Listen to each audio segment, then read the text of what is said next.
Hi guys, welcome back once again. Advice for this is gumawa ng mabuti sa kapwa kasi kung gumagawa kayo ng kabutihan sa kapwa nyo, parang ang Diyos, anak na rin ang ginagawa nyo ng kabutihan.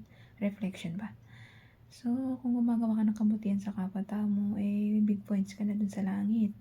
Tapos sinatanggap mo siya sa pagkatao mo, nagiging mabuti kang tao. Sinusunod mo yung 10 utos o 10 commandment, umiiwas ka sa mga tukso.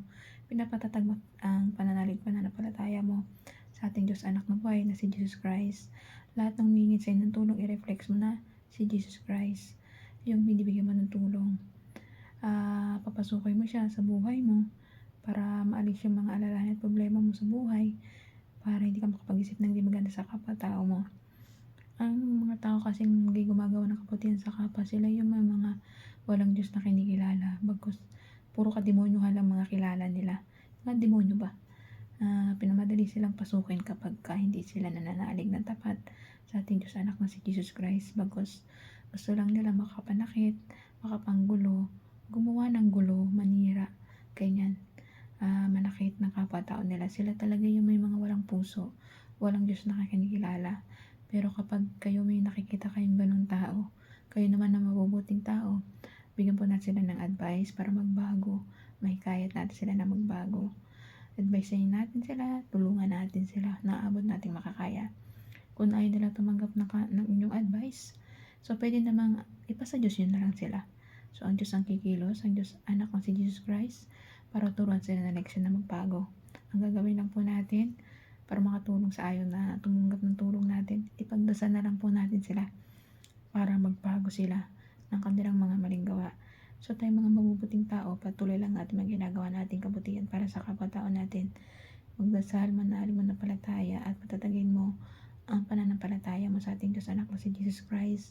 Lahat ng hihingiling mo sa Kanya, sa pangalan niya, in the name of Jesus Christ, bibigyan niya yung lahat para sa'yo. Matutupad yung lahat. Basta gawin mo lang mga kabutihang gawa dyan sa puso't isipan mo. Gumawa ka lang ng mabuti para sa kapwa mo. Sundin mo lang yung 10 commandment. Tumulong ka na, i-reflection mo ang Diyos anak ko si Jesus Christ. Pag tumutulong ka sa kapwa mo, parang ang Diyos anak na rin ang tinutulungan natin. Ang paggawa ng kabutihan sa kapwa ay nagre-reflection yan sa kabutihan ng puso mong malinis. Babasahin niya ng ating Diyos anak sa langit kapag tayo ay namatay na. I-judge niya kung ano mang nagawa mo rito sa ibabaw ng lupa, ang paggawa mo ng kabutihan. Kaya ikaw na nanood sa akin, kung alam mo na maraming kakasalanan sa ating Diyos anak ng si Jesus Christ, magsisi ka na po. Magdasal ka po na magbabago ka na at hindi ka na babalik sa mga mali mong gawa. Ang pagmumura at paglaban mo sa magulang mo ay kasalanan po yan. Ang pagnanakaw at pagpatay at pangungalunya ay kasalanan po yan. Ang pagsamba sa mga Diyos-Diyosan ay kasalanan po yan. Ang pagsaksi ng hindi totoo ay kasalanan po yan. Ang pagmumura ay kasalanan po yan. At pagchichismis, lahat na ng kasamaan, masama po. Pang sobrang masama ay nagdudulot ng kasawian ng kaluluwa nyo. Kaya maging mabuti po tayong tao. Lumapit po tayo sa ating Diyos anak na buhay na si Jesus Christ, Jack na Jack. Tutulungan niya tayo. Basta magsisi ka lang sa lahat ng mga kasalanan at babaguhin ka niya. Yung tinalikuran mong kasalanan, huwag mong balikan. Magpakabuti ka pong tao para sa mata ng ating Diyos anak na si Jesus Christ. Tumulong, tumispeto, magmahalan, magtulungan po tayo. Ganun din po sa magulang natin. Tulungan po natin at mahalin natin at yung mga magulang.